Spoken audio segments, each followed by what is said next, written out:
Oh no, gosh. Yes, sir. Blessings. Introduce yourself, my brother. Before we start, I would like to start with an opening prayer.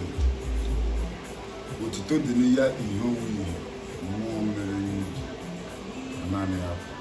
Onye kiri ndị mmụọ ozi ndị agha. Biko gbaghara mmehie anyị na anya anyị ebe. Duru anyị n'ụzọ ndị ịfụrụla anyị ofe ụzọ ndị kwụrụ ụgwọ. Mgbe nụwa ruo mgbe ebighị ebi. Otito deniya ihowi ihe mmụọ mere ndụ a naanị ya kwuru.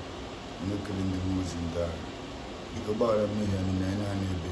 Duru anyị n'ụzọ ndị ịfụrụla anyị ofe ụzọ ndị kwụrụ ụgwọ. From mgbe nụwa ruo mgbe ebighị ebi. O mere eme. Alright, let's continue.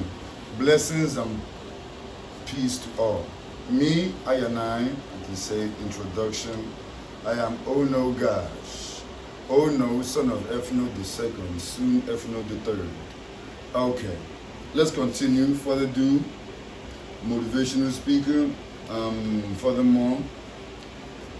Oh no, gosh, man. You've been doing a lot of traveling lately, man. How's the traveling life been feeling, man? It was beautiful, you know.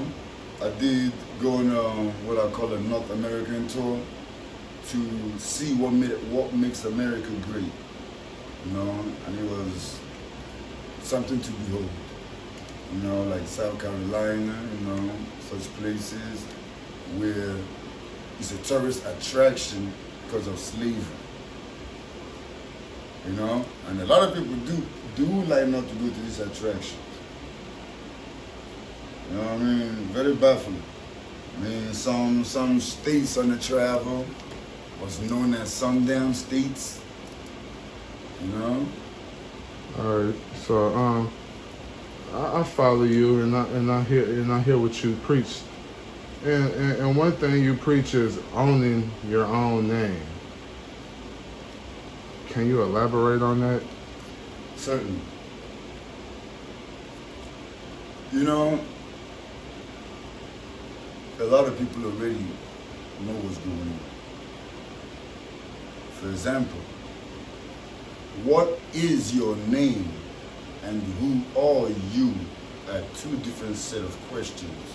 If you know legalese or if you know linguistic or if you any part enlightened in etymology. So with that being said, within those two questions, how you respond to the answer, you knows who you are. Okay. So what would be the steps to getting to own your own name and knowing for a fact that that's your name, not nobody else, as in they can do whatever they want to with you. That's your name. You own it. What's the first step to that? Well, that's a simple question. We're just going to go to the simple matter. For you to own anything, you must create it. So, you have to create the name. If you didn't create the name or the document, you don't own it. Simple as that. So, how can you own something you never created? That's a different subject. It's a different matter. We'll talk about that later. You know, just simple question and answer. Okay. What somebody can do when you don't own your own name? Well, keep in mind this is not legal advice. If you need to be advised, please find yourself a competent counsel and be advised.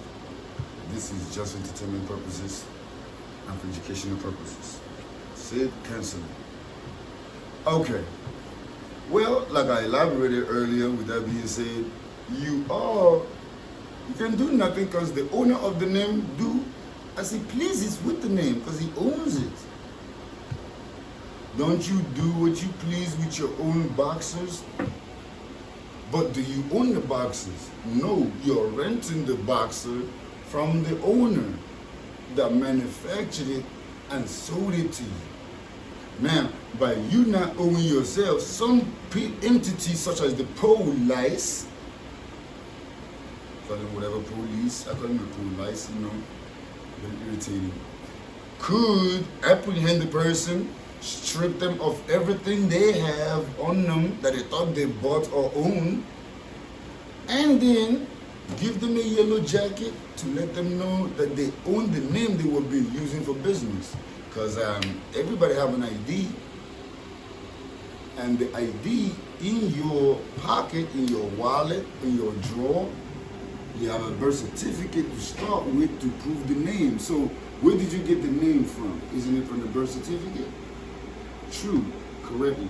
So you didn't create the birth certificate, so the entity that created the birth certificate in turns owns the name. Because you see what I'm saying? They made the paper. Right. Now you're using the paper impersonating the person they created. So, I mean, you see, your eye gotta be open to see what's going on. Because the real spelling of the man's name is supposed to be, like, for example, you see, this is a company, Patron. It's spelled in all capital. It's the company. You know? So when you go to school, if you did, or if you're not, it's the first time for education purposes.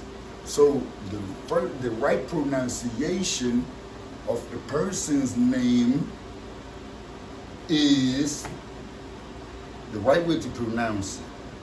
Now, there is a right and a proper way of writing it, because without the right way of writing, you never expressed the full contract. Black and white. That's what they say. You gotta put it on black and white. That's right. That's what they do. Every time you're in the courtroom, they always making sure you leave your signature on something. And then that's where you getting that. Explain that a little bit more. The thing you sit on top of is called a what? A barge. And it takes what? It transport food and stuff? Yeah, food, salt, coal material, because that's the only way to move heavy. So how material. many semi trucks does that take? I mean, how long does that take to fill up? Depending on the loading. A long time it seemed like. But how many semi trucks you said? Yeah, to unload a barge, we fill up 18 wheelers. Oh my God. And then if we're using a rail car, you know, like the rail cars, you know, each on the railroad, Yeah. each box is called the rail car. So if we were to put it on the rail car, it would be 15 rail cars. Man, that seemed like a whole damn lot. Right. So how many people do y'all works on work at a time on that one barge? Barge or barge? Barge. Okay. We use operators for heavy equipment, because without the heavy equipment, it would. Oh, so you talking about machinery? Right. Okay. So they have forklifts like and stuff. So they have like the remote control bobcats. You know, so the humans don't. Because for example, like the barge to be filled with cement. Sometimes it filled with salt. So depending on the content, a human can go in there. So it's like a big crane to scoop it. Hey man. All right. So have y'all ever been through a situation like y'all packed the wrong thing, or y'all packed it on the wrong side or something like that? No. The worst thing that happens is once we clean the barge, then they have to send it to the company that want it. Yeah, that's what we do. We clean it after they take out the content. So if the company don't want, if the inspector don't like the cleaning, then they will send it back so we can re-clean it, depending on the content. Wow.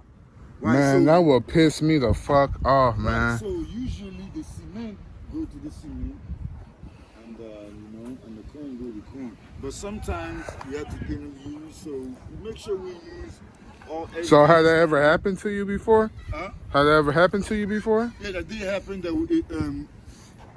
But it was an older barge that the metal was basically falling off. It was rusted.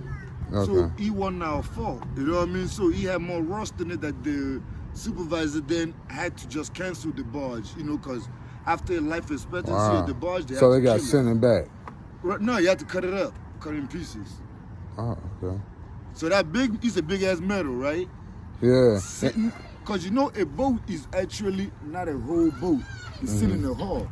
So when the hull fuck up, you can either push the hull or chop it up and then recycle the steel and cast the new one. I'm gonna be back, guys.